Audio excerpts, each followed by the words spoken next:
everyone, I'm Kevin James, and this is the first edition of the Video Games and More blog.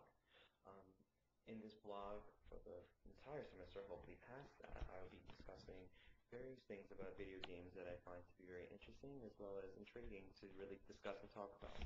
The first thing I want to talk about is the actual idea of the game emulators. Game emulators are actually emulators that allow a software application to actually play a video game on your regular machine. And something key about it that allows you to play different types of consoles, or some that aren't really around, and some that are completely defunct, like for example the Nintendo 64, the Game Boy, original Game Boy Color, and those types of systems as well. I love emulators because I find that you can actually play any type of game on them as well. But of course, as the knowledgeable consumer I am, I have to do a little more exploring into what emulators are and what the effect of it would be on our market today. So, without further ado, I'd like to explore game emulators, preserving a gaming history or destroying the gaming future. First and foremost, when we look at gaming history, we have to focus on one thing, and we have to see what games have passed. For example, when we look at game emulators and what games they copy, they usually copy over games that are typically been very good in the market. So for example, you would actually have the Game Boy Advance, Game Boy Color, Nintendo 64, looking even as far back as Atari has been emulated, especially on the computer. Of course, most of these are used in the sense of actually preserving the games for the future.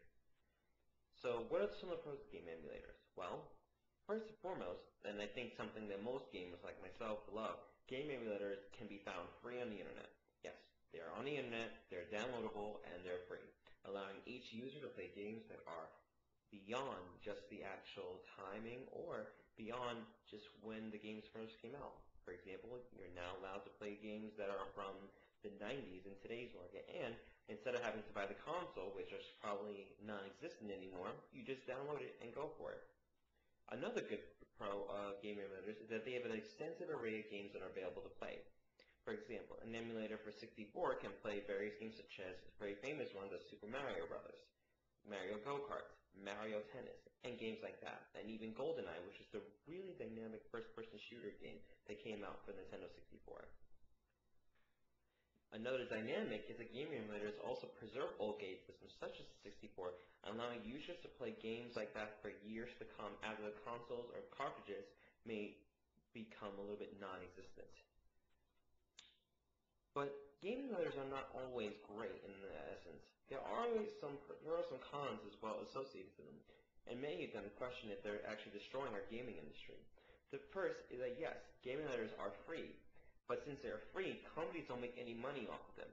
So is that really harming the market, or is it really just the games are so far out of date that usually it doesn't matter if they make money off of them? The second is when using emulators, while they are not necessarily illegal, the usage of different companies' games, or known as ROMs, are illegal in that essence.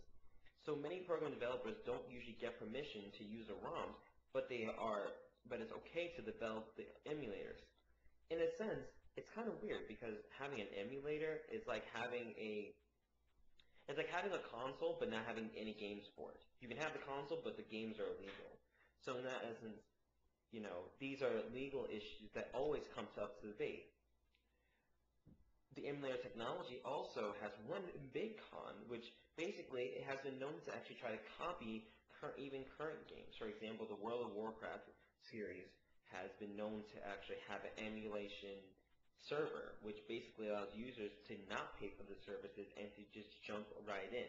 Which in that case, World of Warcraft typically, I don't know because I don't play it, but I know, for example, it's like $10 to $20 a month, if not less.